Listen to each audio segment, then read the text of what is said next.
Hello and welcome to Trinity Talk Live, water cooler conversation from a Christian perspective. I'm Ken Coughlin. And I am not Ben Lander. He is not Ben Lander. Who are you? I am Greg Derwart. It's nice to see you. Those of you that have been fans of our channel for some time will recognize Greg. Greg was a regular host in our rotation on our old show, In the World, which was a news commentary program, actually, and so a little different but similar, had some similarities to what we're doing here. And so Greg has generously agreed to fill in for us today as Ben Lander's wife, Katie. Hi, Ben. Hi, Katie, if you're watching from home. Katie is, as he explained last week, she describes it as being 12 months pregnant and and ready to give birth at any moment here. So Ben is off for this week and next week, and then after that we'll play it by ear. Just, you know, babies come when babies want to come. So Greg has generously agreed to join us here this week, and Andrew Kassouf will be filling in next week. And like I said, we'll keep you posted after that. So, hey, thank you very much. Even with Greg here instead of Ben, the program's going to follow the same format we always do, which is that we're going to be talking about some things that people out there are talking about. But the goal here is to talk about them from a Christian perspective. Lots of times there's no shortage of online resources in order to see what people think about everything. Just go on social media and the people will tell you exactly what they think about what's going on in the world. But lots of times those online resources don't exactly take a Christian approach to it, don't necessarily show a spirit of Christian love in doing it. And so our goal here is on this show is to talk about those things that you're hearing about in the culture around you, but to do it from a Christian perspective with Christian love, etc. We may agree, we may disagree, you may agree with us, you may disagree with us, but we want it to be a communal conversation. So if during the course of anything we're talking about here today, you have your thoughts, maybe you think you agree with us, maybe you think we are completely out to lunch, and you want to express that, as long as you do it with Christian love, you're perfectly welcome to do so. We invite you to go ahead and comment in the live chat on YouTube or comment on the live stream on Facebook. We are on both YouTube on the Trinity Joppa YouTube channel and Facebook on the Trinity Joppa Facebook page. We're trying something new this week. Now, we're going to see if it works because the Wi-Fi is somewhat unpredictable sometimes, because I think it's actually coming out of the balcony up there and I'm all the way down here below. But so far so good. I've got on this computer, I've got both the YouTube feed and the Facebook feed, so I will be able to hopefully see any comments as they come up. And that way we don't need to necessarily, sometimes what we've always done, because, you know, Mary Kay is like over there trying to interrupt me constantly, say, cat, there's a comment. And I've been known to move on to the next subject, and she's gotten very mad at me because somebody's commented with a question about the one we were just talking about. So hopefully this will help fix that I'll be more aware as they're coming in and can slip them in as we go into the discussion, any questions or comments you may have. But even if it's not one of the subjects we're talking about today, if there's something else going on in the world that you want to hear what Greg and I think about, for whatever that's worth, you can put that in the comments as well. And as long as you don't do it right at the last minute as we're trying to sign off, we'll be happy to share that with you as well. So anyway, we do have 4 stories that we're going to try to get to today, and, you know, time permitting, but it will. We have a great timekeeper over there that makes sure we knows how long we've been going on. So our first story of the day, I'm going to ask Greg here to introduce for us. Sure, sounds good. So if you were to freeze and not move, you would look like a statue. I would. And it would immortalize what's going on in your life or our lives, you know, what's happening of some consequence. And so there's a lot of controversy in the news over the past few weeks following the death of George Floyd in terms of statues and symbols that may reflect a period of time that we're not necessarily proud of anymore, or some folks are not proud of anymore. And specifically when it comes to statues and symbols that relate to slavery or the Confederate States of America, maybe the leaders, the political and military leaders of the Confederacy, whether it's the Confederate's president, Davis. Yeah, Jefferson Davis. Jefferson Davis, thank you. Of course, Robert E. Lee is a very popular name and figure still in the South. And the question comes up, there's people that are starting with debating or complaining about the fact that we still have these symbols in this day and age, and whether or not we should still have them around. And of course, during this toxic time, some folks are emotionally resorting to defacing certain statues and tearing them down.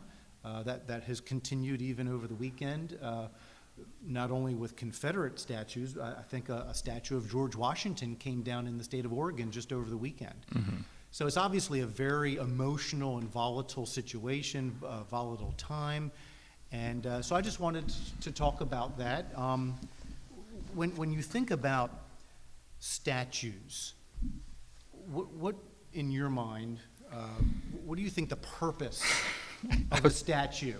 It's funny. I was going to ask you the exact same question. That was my lead in as well. What's the purpose of it? So I could start by saying, and I sort of alluded to this a little bit, where it's marking a period of time. Most of the time when we have a statue, it's usually of a person, right? And what type of person? It's usually some type of military leader or political leader, and then maybe even sometimes a religious leader. I've seen statues in Germany of Martin Luther. Right. So that's more often than not throughout the past 500 years. It's usually some type of political, military, or religious figure or person. And for some reason, folks felt inclined to mark time or to celebrate the achievements of what someone did. So maybe you're marking their bravery, their success, their martyrdom. And so I start there. Right. And then the question comes into play when we think about these statues that people want to tear down now. Over time, it's not surprising that maybe our opinion of those people change. Right. Okay?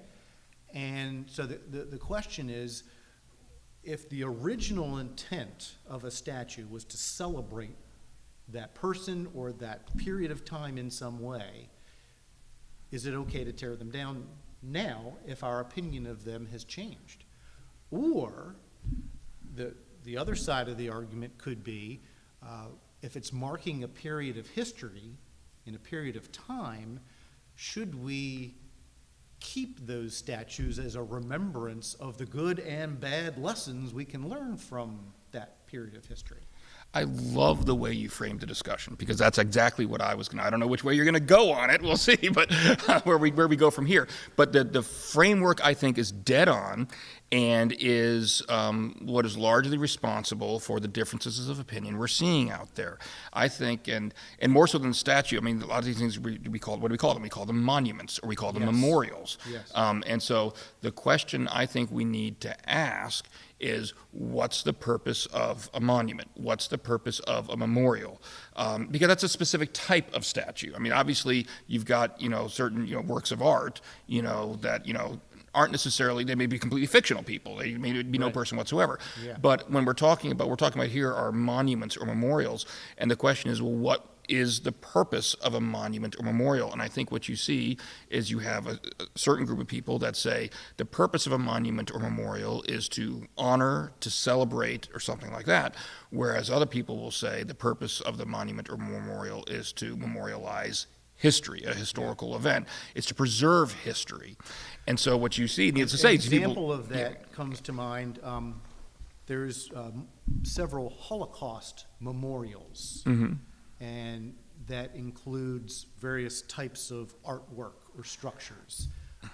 My daughters went on a trip to Germany last year, and in Berlin there's a very significant Holocaust memorial that includes a lot of inanimate objects. Right.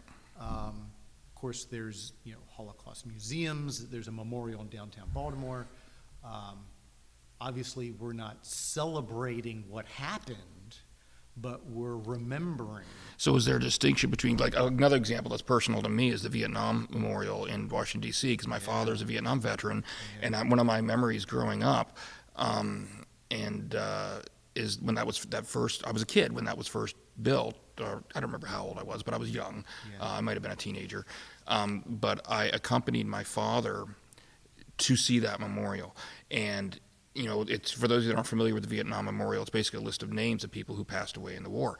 And there were certain people that I think my father may not have known one way or another, what became of them, or the others that he just was remembering. And my dad he was the classic military guy. I mean, I love him to death, and I owe so much of the man I am today to him and his upbringing.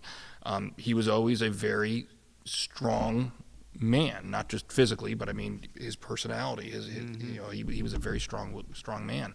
And I very much admired, and I still admire that in him. That was probably it was the second time in my entire life that I remember seeing my father reduced to tears, was when he was at the memorial. The first time was when he was trying to share with me that his father had passed away. And I remember these moments, and it was an excellent moment for me growing up, because it was, it showed me that it was okay to be vulnerable in certain circumstances, or just in general. I shouldn't say in certain circumstances, but so it's okay to be vulnerable, but that in that instance, you're right. We wouldn't say that memorial was celebrating these men's passing. It certainly was not. But it was honoring the sacrifice that these men made. All right. But on the flip side of the coin, there are statues of individual people, whether it be General Lee or something like that, that might be somewhat different in tone than these memorials that are listing names of people who have passed. And there's both. If we're dealing with the Confederacy, to be fair, there's both types. You've got statues of your military leaders, and there are ones that are listing names of Confederate soldiers who passed away. Do we treat those differently? Right.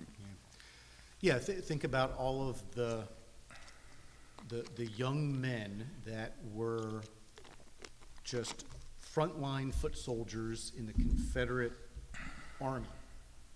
Mm-hmm. They were just doing what they were told. You could argue there were some people that served in Vietnam that may have not done something honorable. Mm-hmm. But they were still following the orders of their leaders. At what point do we hold them accountable? I guess that's the question. Well, I'll give you an example, okay? And while we're talking, by the way, anybody who's watching online, I'd really be interested in your thoughts if you want to share them in the comments about what do you think the purpose of a memorial or a monument is? Which side do you come down on? Is it to honor a particular person and celebrate their accomplishments, or is it to preserve a moment in history? Or do you have another idea? Share us in the comments, and I'd be happy to share them online if you'd be inclined to. But I forgot what I was saying now. So I was going to give you an example about something. Oh, when do we hold people accountable? Let's talk about, in specific context here, we're talking about Confederate soldiers. And let's face it, the overwhelming majority of Confederate soldiers were not slave owners. They were, the lower class people that were, in one way or another, conscripted into the army to fight. Now, one could argue that, you have a moral obligation, even despite the consequences that are going to befall you, not to engage in that kind of, in an unjust battle, even, right. Do the right thing come what may, like we like to say. And I'll give you an example. And the example is World War II in Nazi Germany. You've got a lot of people now, and please don't take me to say that I'm trying an equivalence between the Confederacy and Nazi Germany. Two different situations. I disagree with both of them, obviously, but I'm not saying that people in the Confederacy were experimenting like Joseph Mengele was or things like that, although they were holding slaves, which is also an extremely evil thing in treating people as property. Yeah. So two things I very, very strongly disagree with, but they're different categories, I guess you say. So I don't want to confuse and say that I'm drawing a complete equivalency there. But just talking about holding people accountable, after World War II was over, we did still try people through, in the world courts or whatever, yes. for war crimes, yes. but these people were following the laws of their land, but we were still holding them accountable. So at what point do we hold people accountable, even the layperson, so to speak, for their actions in a time like that? When did the Geneva Code come into play? Good question. I don't know. Somebody who's watching online, Google it. Let us know. Not that I'm looking to defend Confederate soldiers if the Geneva Code came afterwards, but it's good to look at all of these questions and scenarios within the context of the civil expectations of society at that time. Yes, slavery was inexcusable, never should have started in the first place. Our founding fathers should have done away with it as we were creating our country. Not questioning any of Declaration of Independence, all men are created equal. Are they? Then if you say that, if you mean it, then act it out. I agree with you. Yeah, exactly. It should have been taken, but I don't know if this is reliable or not. The movie 1776 apparently pitches it as that was a compromise to get people to sign off on the Declaration. Of course, yeah. So absolutely. So getting back to our core question, I don't know if we want to get to these other. Is there a Facebook question? Is that? Yeah, there is. Okay. Jeanette Harrington just chimed in with her opinion. She says, as far as memorials or monuments, they are to remember a moment in history. So she's falling on that side of the equation. Okay. The Geneva Convention, August 12th, 1949. There you go. Okay, so after World War II. Yeah. And I would assume that the protocols of the Nazi trials fell into alignment with the Geneva Code. Probably. Or at least helped to put that code of expectations during war, the civility of war. I mean, protocols that countries put in place. Supposed to follow, right. So if we have a statue of Jefferson Davis, General Lee, Stonewall Jackson, and let's just pare it down to even military leaders. Stonewall Jackson and Robert E. Lee, two of the probably most common heroes of the Confederate South, okay? And their original intent, let's just go through a scenario. Let's assume that the original intent of erecting statues was to honor them as individuals, as military heroes, and what they did, okay, and what they stood for, to preserve the South, okay? Should we now move them and create a new purpose for these statues into a Civil War memorial acknowledging the war itself, not to celebrate or not celebrate, but just acknowledge that point in time so we never go through that again? In other words, is there a way of handling the situation to make it clear that these are now being used or purposed to remember the historical events as opposed to honor and celebrate the individual person? Right. Like if I recall correctly, after Freddie Gray's death, there were some statues in Baltimore and maybe even Annapolis that were taken away. They were removed, but they were removed by the government. Warehoused somewhere. I don't know if they were melted down or they may be just stored away somewhere right now until we figure out what to do with them, if anything. Could we, for example, some kind of a museum setting or something like that? Now, is that financially feasible? I don't know. And I'll tell you my thoughts on it, and here's where I might get, people may completely disagree with me, you may disagree with me, but this is just, as I go through this, taking the framework that we've talked about, all right, what's the purpose of these monuments? Is it to celebrate individual people, or is it to remember a historical event? First of all, I think the truth can be somewhere in between. They can be accomplishing both, which I think lots of times in our dialogue today, people don't acknowledge that fact, and so you've got people on one side that say no, it's only celebrating this person, the other one say it's memorializing a historical event, and they could be accomplishing both. It doesn't have to be just an either-or proposition.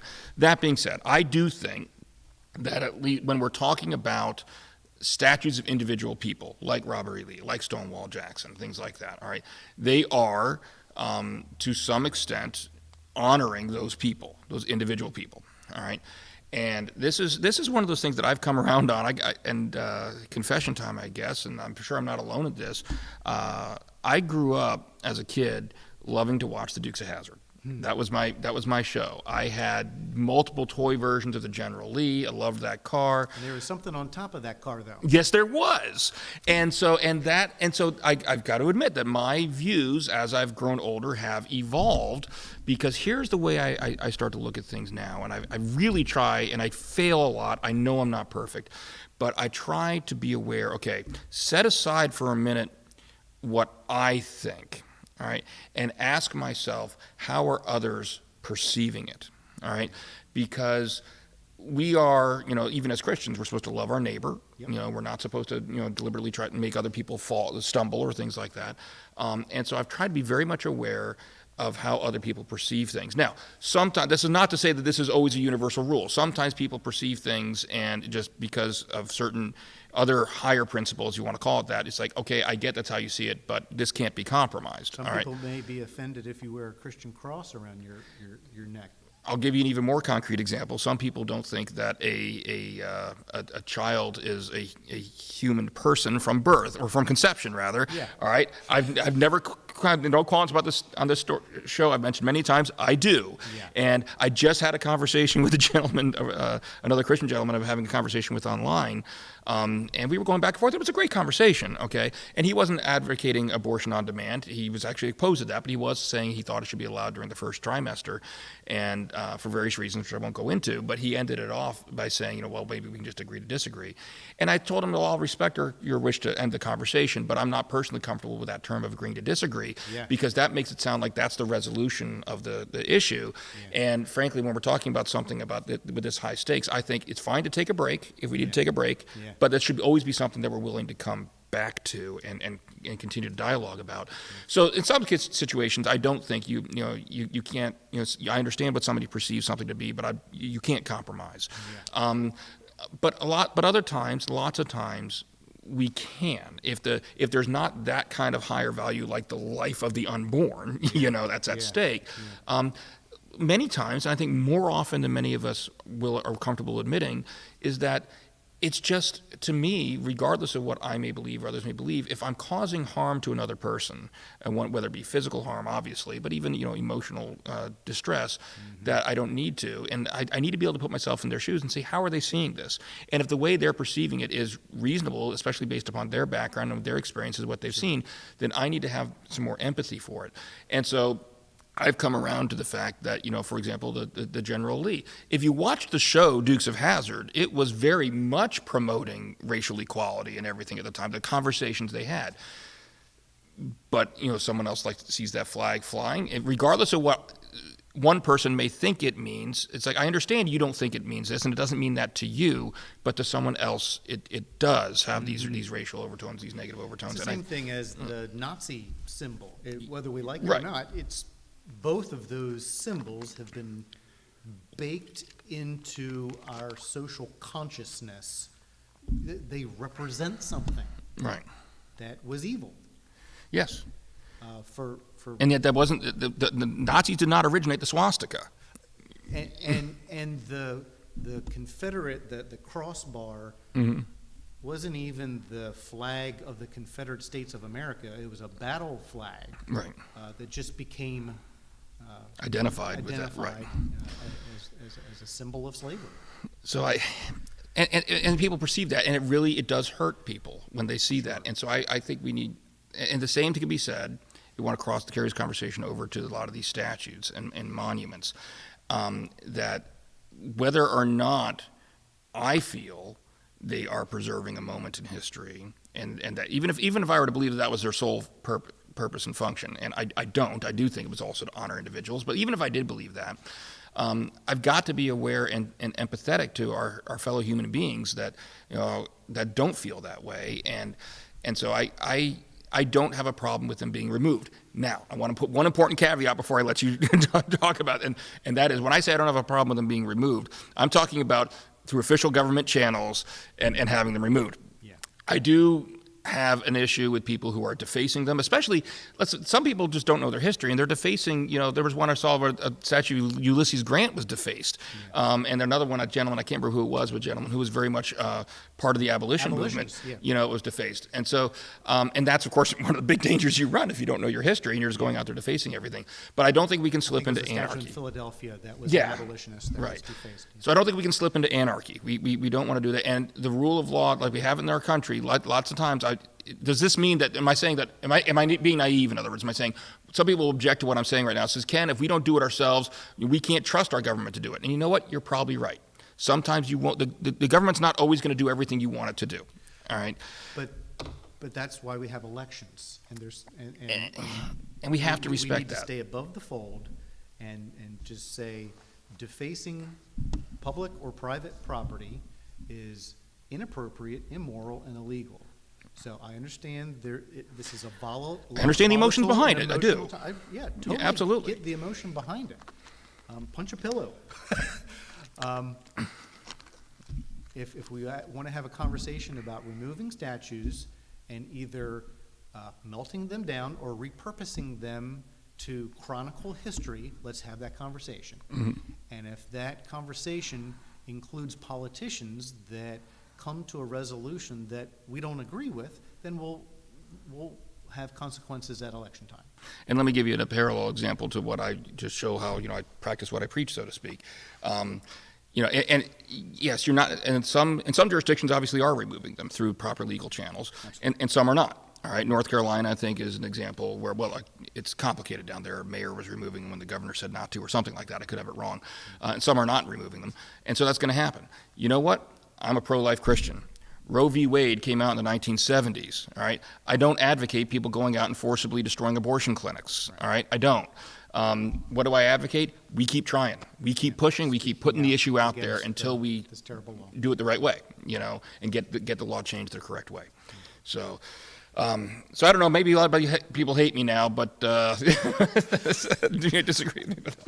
Again, I think I said something to make everybody angry, maybe a little bit. People that want to have logical conversations about these issues are not going to hate you, Ken. The people that are still emotional on both sides of this issue will continue to be emotional about it, and both sides probably will have a problem with this conversation. Yeah. But you know what? That's why we have the conversation. We want to try to have these hard conversations, So I've kind of said openly, I agree with removing the statues the right way, through the right mechanism, going through the legal channels. But I do absolutely agree that there's with our African American citizens and people here in this country, I see exactly why why this upsets them, and the presence of these statues upsets them. Even though I don't have the same experiences they did, and I never can, I see that, I empathize with that, and I think for that reason, I'd love if we could do something like what you're talking about. And I don't know what the financial feasibility of it is, but I don't think we should, if there's a statue of General Lee in a Museum of American History, I don't think that should be removed, because it's in that context where it's not celebrating him. It's clearly debarking a point in history, which we don't have time, so we got to move on to the next story here. But I realize I just raised an issue. I don't know if you saw about the Teddy Roosevelt statue that's being removed in front of the down the Smithsonian. That's a whole different issue, but maybe another time we'll talk about that one. But anyway, so we're going to move on to our next story here. That was obviously the headline one, so I don't mind the fact that we took up half the show on that one. We'll try to move a little quicker to the rest of them, though.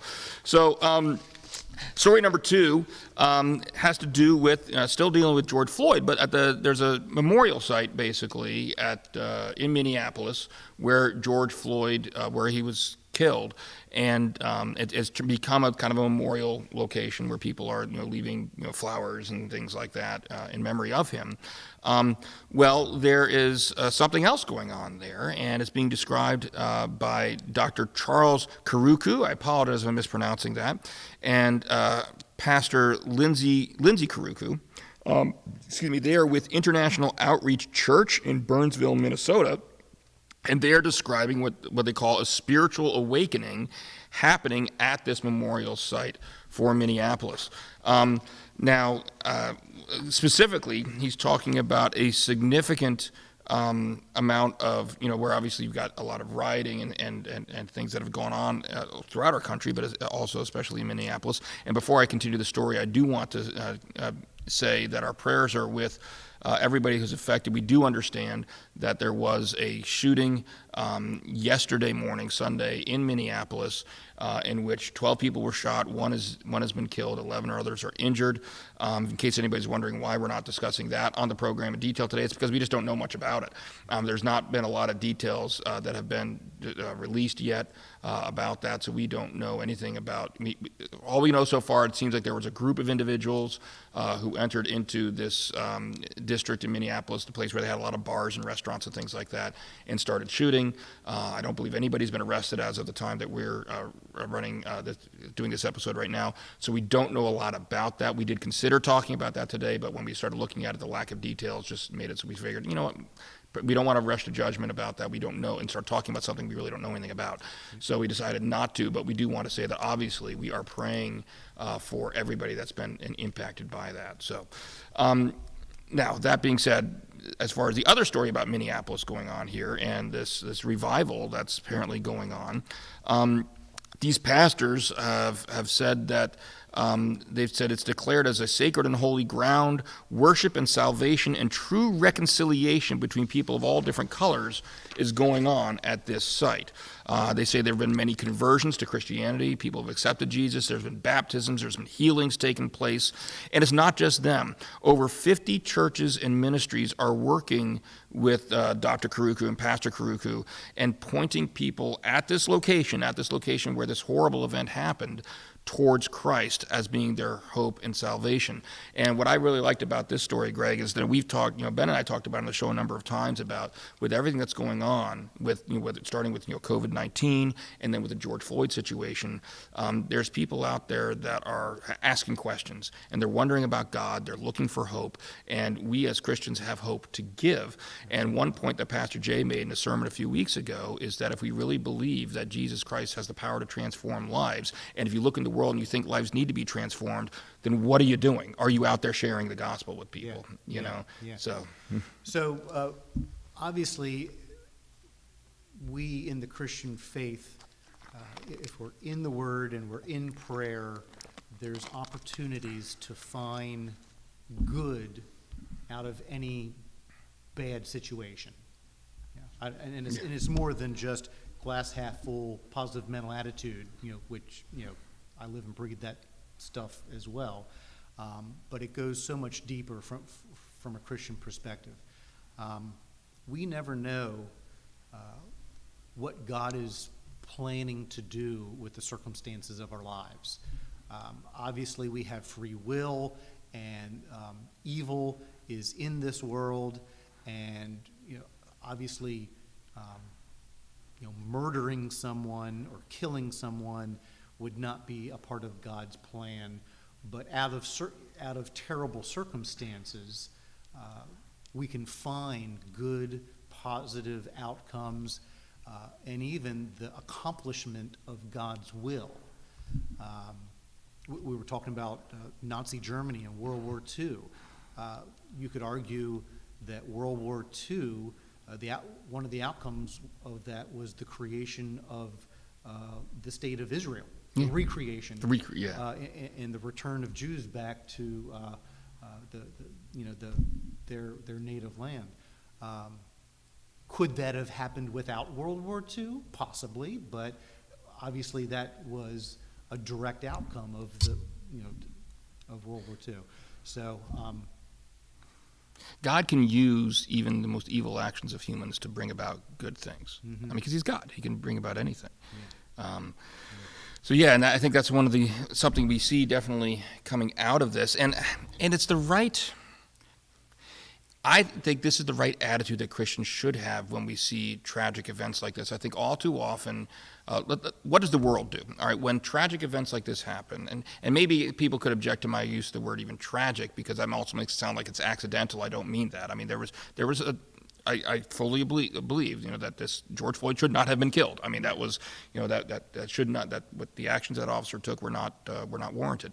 But when events like this happen, the way the world often responds is with division.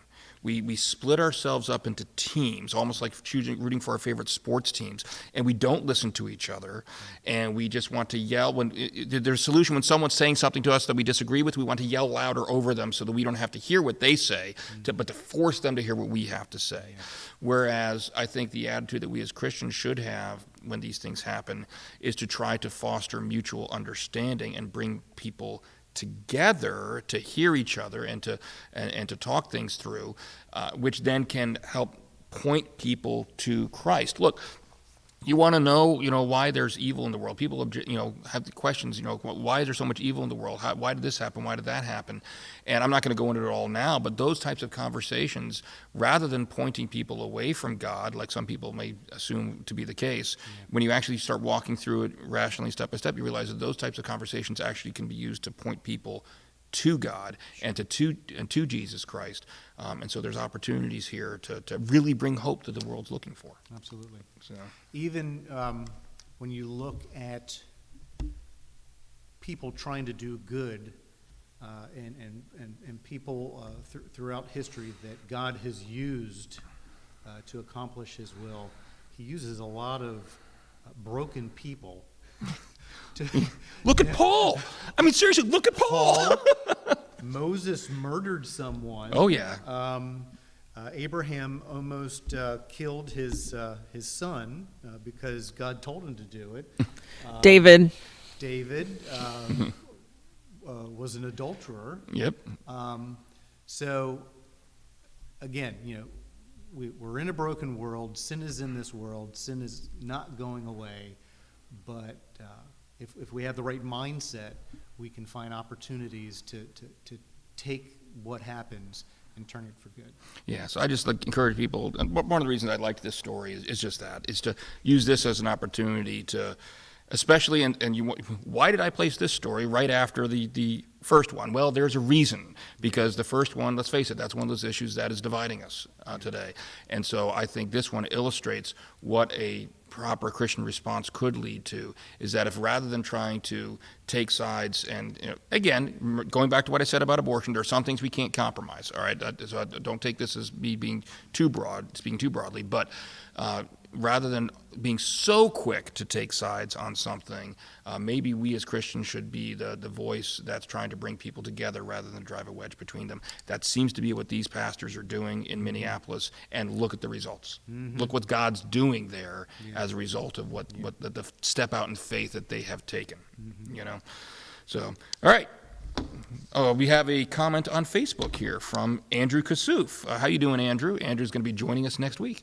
He'll be sitting in that chair. Andrew, that's your chair next week, just so you know. He says, I am proud to be part of the Trinity Faith community. We have taken action to open the conversations to bring together the church and country for change.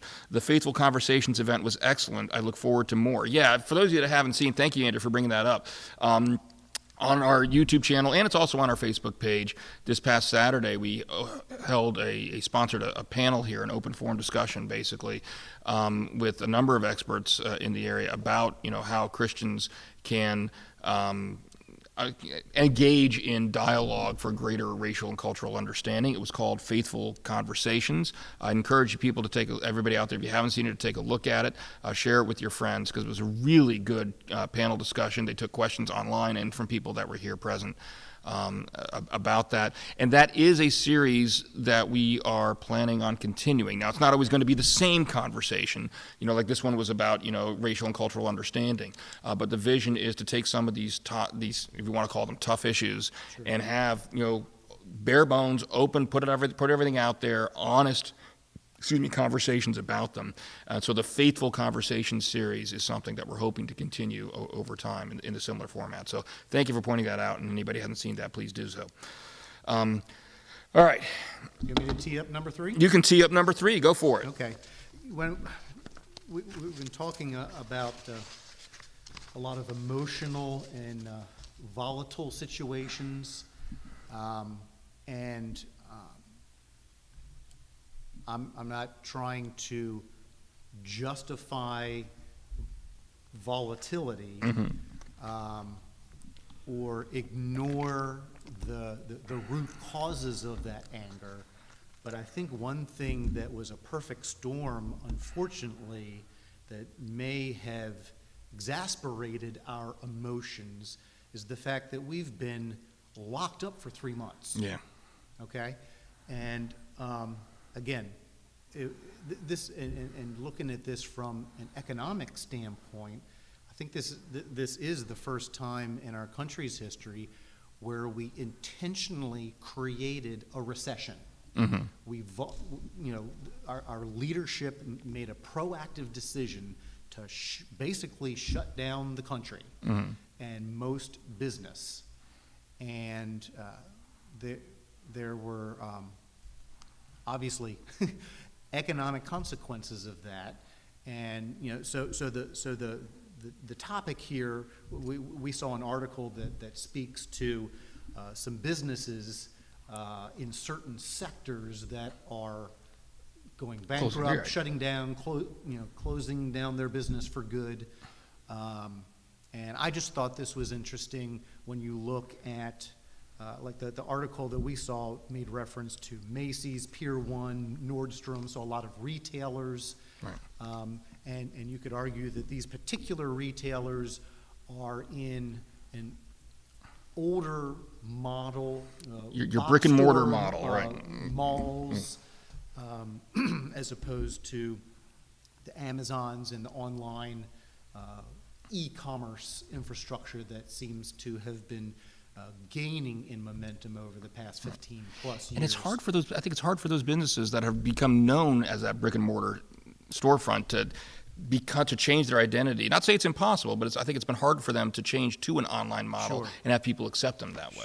Sure. So what has been interesting to me is that the pandemic and the shutdown shed a light, whether it's economically or from a character standpoint, what was healthy and heading in a good direction and what was not healthy and not going in a healthy direction. So take it just, this article is just talking about healthy businesses and failing businesses. The brick and mortar Macy's and Kmart's and those types of stores, many of them were already heading towards failure. Right. And I would argue that the shutdown merely sped up their eventual demise. Right. And businesses that are innovative, adaptive, nimble, already thinking about how to serve the customer in the 21st century are taking healthy advantage of this shutdown to get a leg up from the competition and figuring out how they can serve customers in this new environment. Can I ask a question? Sure. How many of those stores just shut down their brick and mortar portion? Like, because this time last year, Lifeway, which is a Christian bookstore, shut down a good portion of their brick and mortar stores, but they're still doing their online business. Yeah. And I was just wondering, were these complete shutdowns or just shutdowns of the actual brick and mortar stores? I don't remember. I don't know if it mentioned. Yeah. When you're talking about, I mean, there's many businesses that are talking about dissolving, like they're shutting up operation. But you could look at the Best Buys and the Walmarts that still have a healthy online business, and right. They're still complementing that with box store. Right. You still go in, and even Amazon bought Whole Foods, and there's still, like this hybrid situation where there's an online component, but there's like a pickup and a delivery function. So that in my mind speaks to the adaptability and figuring out what is going to serve the customer. But is that adaptability limited to, and I don't know the answer to this, I'm just throwing this out there, is that adaptability limited to certain types of businesses? For example, I know some people buy their clothes and their shoes and stuff on Amazon. Right. A lot of people don't. I mean, and I don't, generally speaking. I mean, I bought a few shoes there and everything, but, you know, why not? Because I want to be able to try my stuff on and see if it fits and all that. And yes, I know Amazon has this thing where you can try it on, it doesn't fit, you can return it, but that's more of a hassle for me. It's more stuff that I have to do. Whereas other things, I mean, and believe me, my wife will tell you, I am not, generally speaking, a brick and mortar guy. I don't like going to stores. I'm willing to wait a few days to get something in the mail if I can just order it online. All my tech equipment, my cords and everything like that I use for all this, I get all that online through Amazon.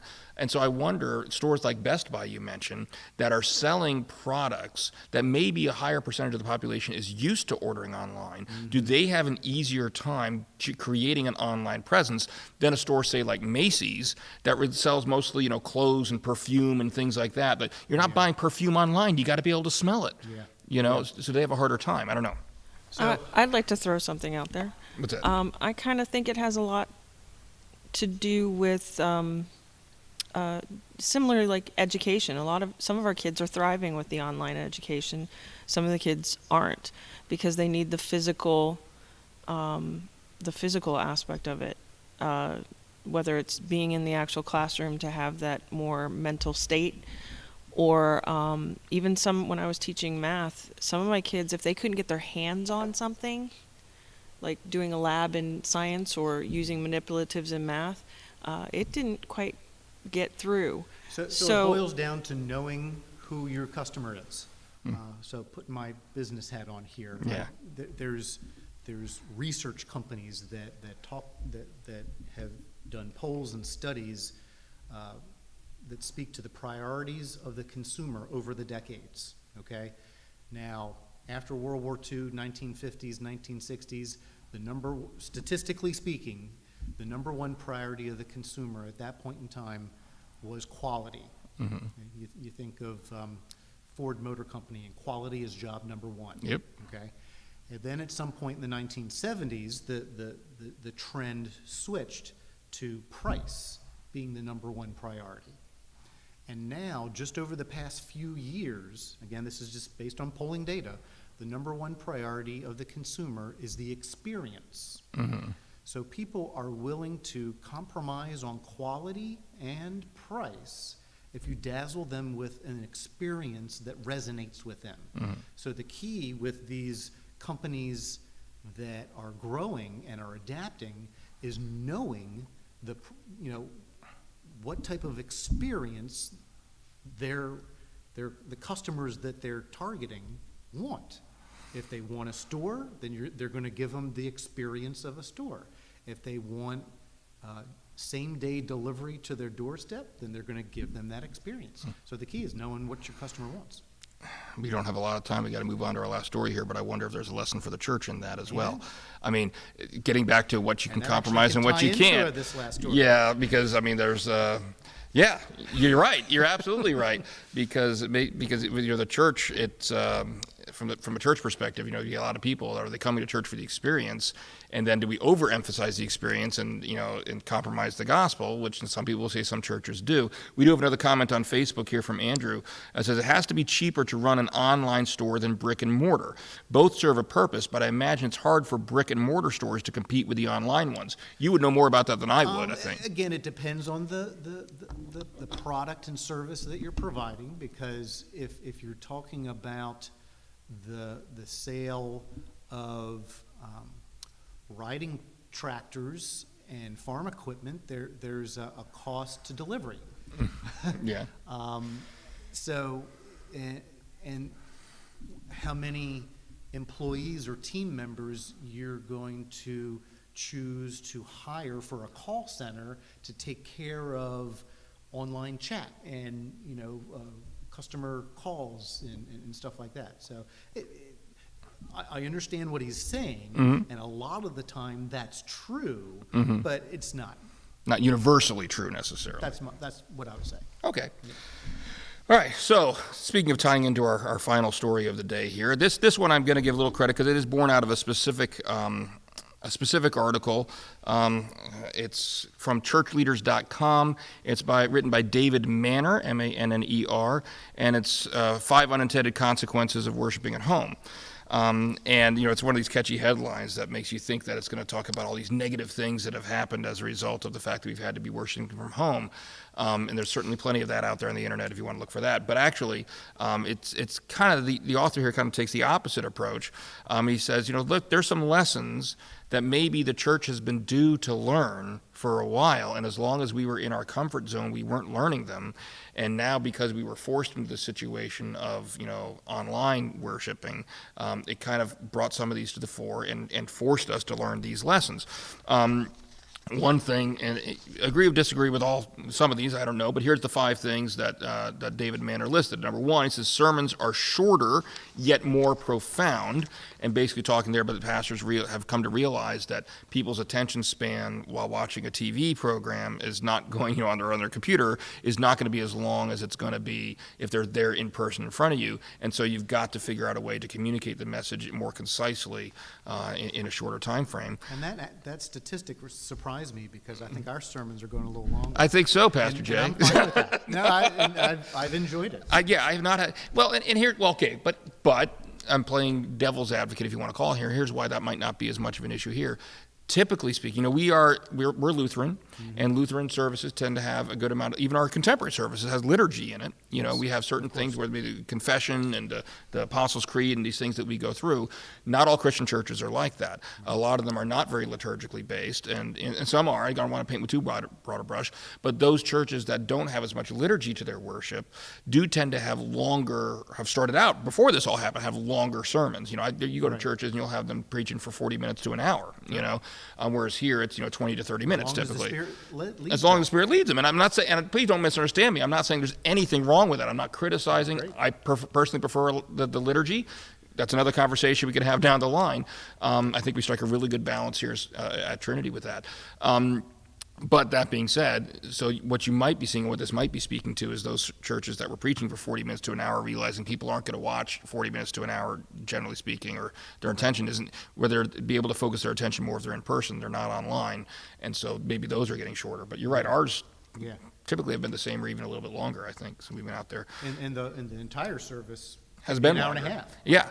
And that's because we're putting a lot of elements into it. Like we have the weekly children's message that's in there now, and the songs we're trying to include, and it's a blended worship service for both our traditional folks and contemporary folks, because we're trying to include a lot in there. And I've been very pleased. Of course, someone may comment now and disprove me, but one of the things I've really been pleased about is the lack of negative comments about the length of our worship services now that we're online, because we're worshiping God, and so we're doing what we can, and I think I've been very pleased about that.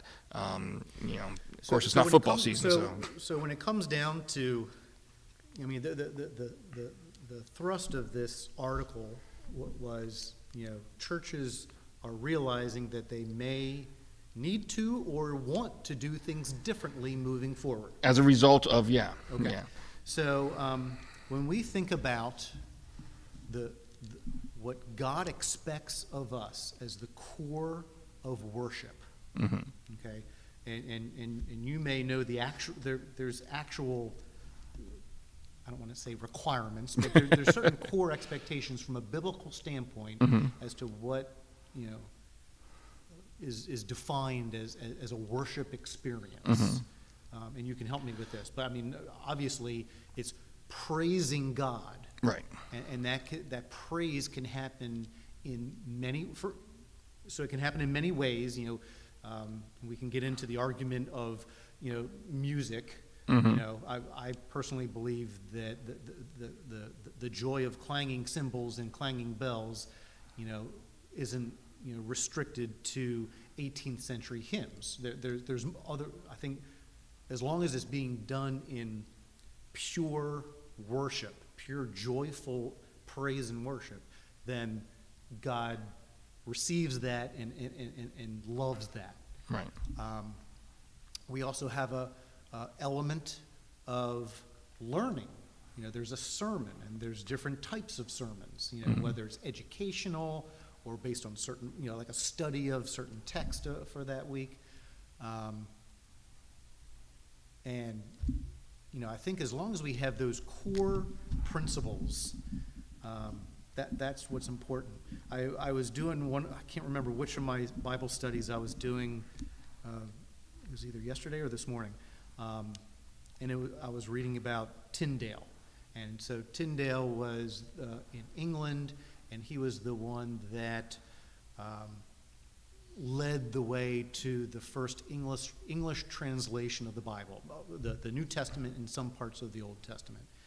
And one of the things that was controversial, this was before the switch to the Church of England, obviously. Right. So England was still Catholic at the time. And one of the big controversies and why the church denounced his English translation, for example, was instead of the translation of the word priest, he translated it to the word elder from I guess, the Greek. Yeah, from the New Testament would have been great, yeah. So that was a big deal because of the context that you needed a priest to tell you what to do, whereas an elder is essentially a lay peer that is still shepherding an education. But it just made me think of the whole shakeup of the Catholic Church, where liturgy for the sake of rules is not what God wants. Right.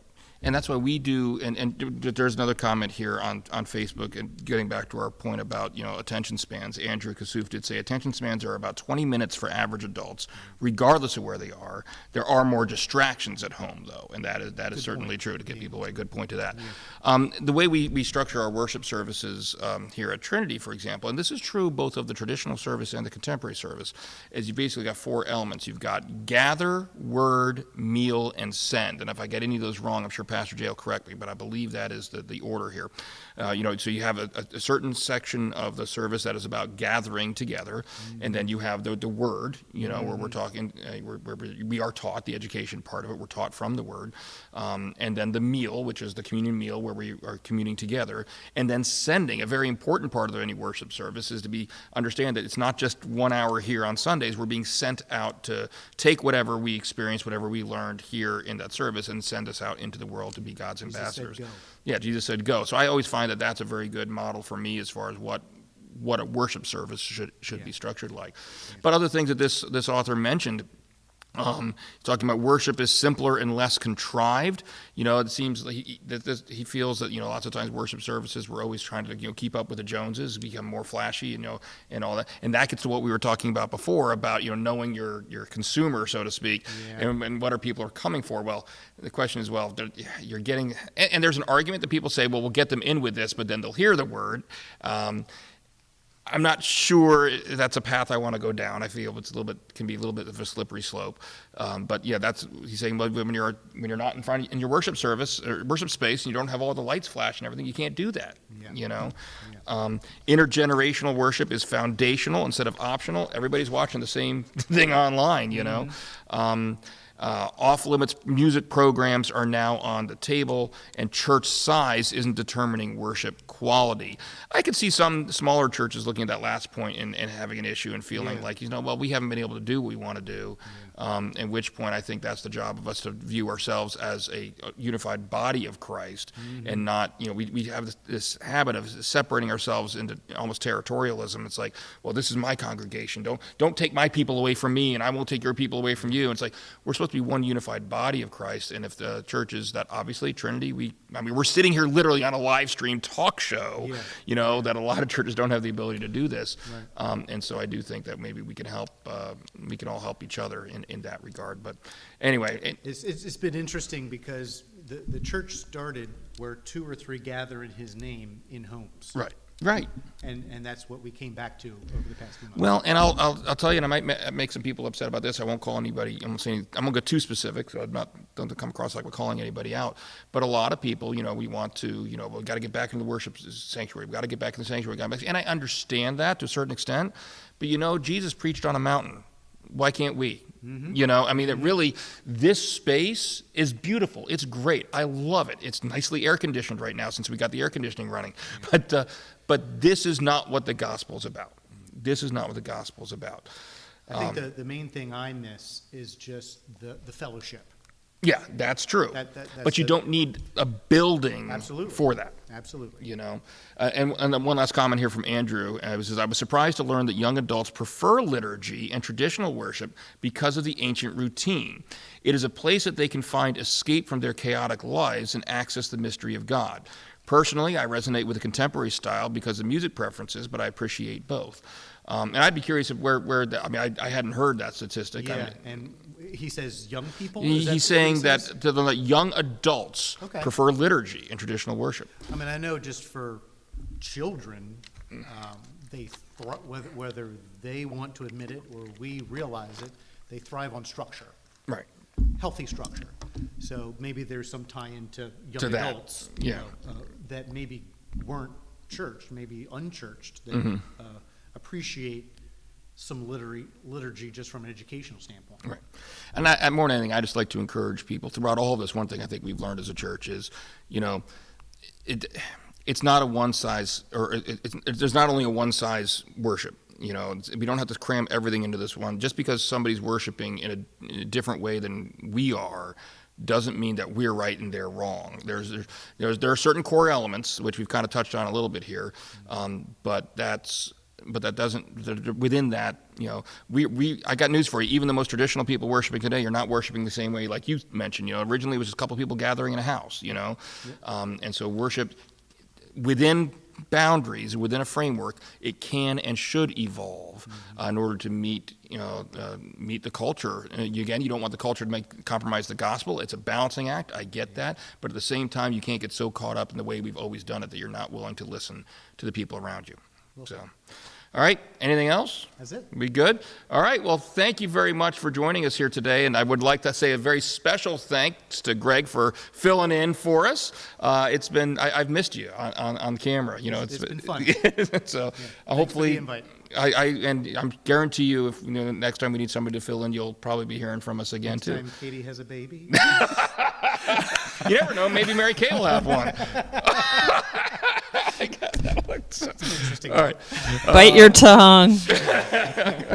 Anyway, but thank you very much. I really appreciate it. I really appreciate the conversation. I knew Greg was one of the right call here for the job, and I think he proved it here today. So thank you very much. And reminder, next week, Andrew Kassouf will be joining us here in that chair. I'm really looking forward to that. So thank you in advance to Andrew for joining us here next week. Thank you to my wife, Mary Kay, and daughter, Sarah, who are both back behind the scenes, running things back there behind camera for us today.